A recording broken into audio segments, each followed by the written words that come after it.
Listo, este video se realiza con el objetivo de calcular las medidas de dispersión y los diferentes coeficientes, el de variación y el de asimetría de Pearson que hemos visto en clase.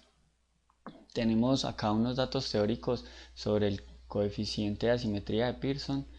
Eh, Vamos a utilizar este que habla en este libro y que corresponde con la media menos la moda sobre la desviación estándar. Sería el coeficiente de asimetría de Pearson tipo 1.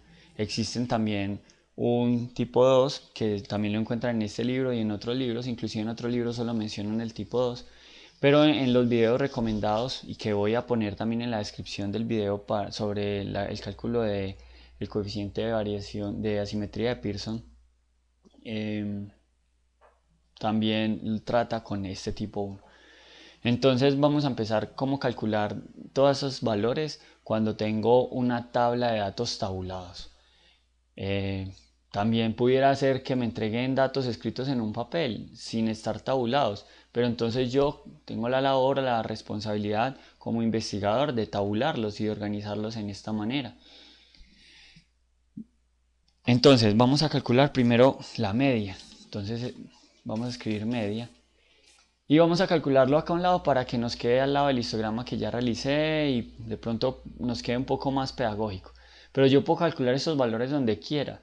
Puede ser en la parte de abajo de la tabla, es decir, al final, o puede ser en otra hoja, que de hecho sería mi recomendación. Solo que para hacerlo pedagógico y no estar pasando entre hojas para seleccionar los datos, pues lo voy a hacer en esta misma. Entonces vamos a calcular la media, que para el Excel se calcula con la fórmula de promedio y seleccionamos todos los datos, como con las teclas Control Shift y flecha abajo o seleccionando con el mouse y arrastrando hasta abajo. Algo que se me escapa, y es que antes de empezar a hacer el análisis de datos nosotros deberíamos mirar, bueno, qué categorías tenemos. ¿Cómo? Yo le puse filtros a esta tabla, es decir, datos, opción filtros, y vamos a observar que tenemos valores 4, 5, 6, 7, etcétera, etcétera. Yo ya los había mirado, ustedes los mirarán. Y vamos a ver que tenemos unas vacías, unas celdas vacías. Es importante que esas vacías no nos den entonces por rellenarlas con un cero. Ya digamos que yo como docente les puedo dar la confianza de que si acá no hay un cero, los valores me van a dar tal como si estos dos registros, los valores o las medidas que vamos a calcular me van a arrojar resultados tal como si estos dos registros no estuvieran. Pero si yo los diligencio con cero, pues me van a sesgar los datos. Estos valores que vamos a trabajar corresponden a los valores de una investigación donde se le preguntó a las personas por el número de horas que duerme el fin de semana. Y otra cosa importante, cuando tenemos tablas de datos no nos podemos confundir cuando nos entregan más columnas de otras variables. En este caso queremos analizar las horas de sueño del fin de semana, no las de entre semana. Si me pidieran las de entre semana, pues entonces haría las fórmulas correspondientes. Y siempre observar qué me están entregando. No lo hago en el video porque pues no hay tiempo para tantas cosas. Entonces ya calculamos la media. Ahora vamos a calcular la varianza.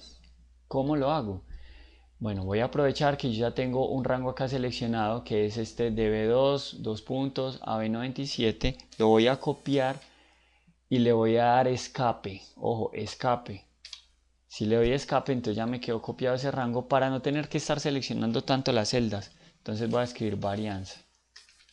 Y resulta que esto fue una muestra de un grupo de muchos estudiantes donde se hizo una muestra porque no se le podía preguntar a todos, no había tiempo suficiente, aunque el recurso pues de la encuesta no era muy dispendioso porque era sencillamente en un papel pequeño, pero finalmente no había posibilidad de interrumpir a todos los estudiantes en sus clases para hacerles la pregunta, además que era una encuesta de otras preguntas adicionales.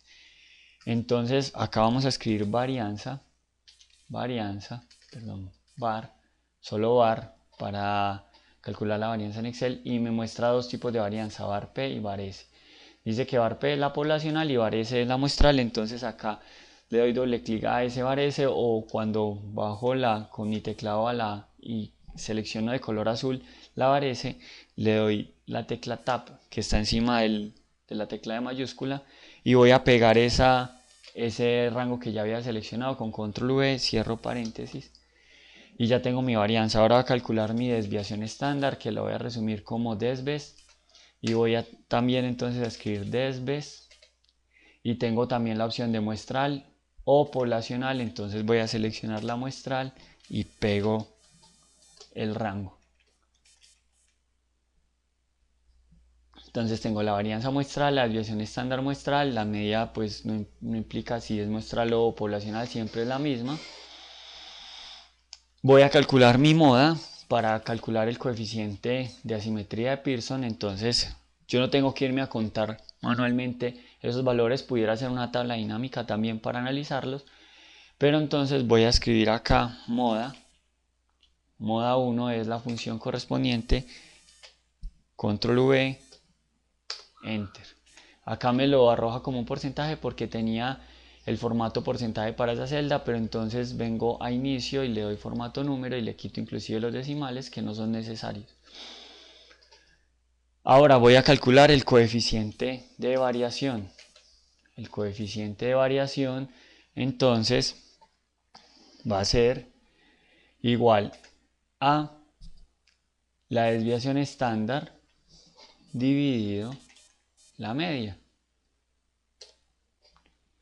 Este lo puedo convertir en formato porcentaje y tengo un coeficiente de variación del 20.8%. Ahora va a calcular mi coeficiente de asimetría de Pearson. Entonces mi coeficiente de asimetría de Pearson me dice la fórmula donde están los datos teóricos, que es la media menos la moda sobre la desviación estándar. Entonces escribo más o igual, y voy a abrir un paréntesis para seleccionar la media menos la moda, cierro mi paréntesis y luego le digo que he dividido la desviación estándar y obtengo que tengo una distribución con asimetría negativa o asimétrica negativa, como ya lo vimos en la clase anterior y como también lo verán en los videos. Ya podrán conocer cuáles son o cómo es una distribución con asimetría negativa. Puedo convertir esto también en un porcentaje si quiero. Y he terminado mis cálculos para una tabla de datos tabulados o no agrupados. En los próximos videos veremos cómo calcular esto mismo para una tabla de frecuencias. Muchas gracias.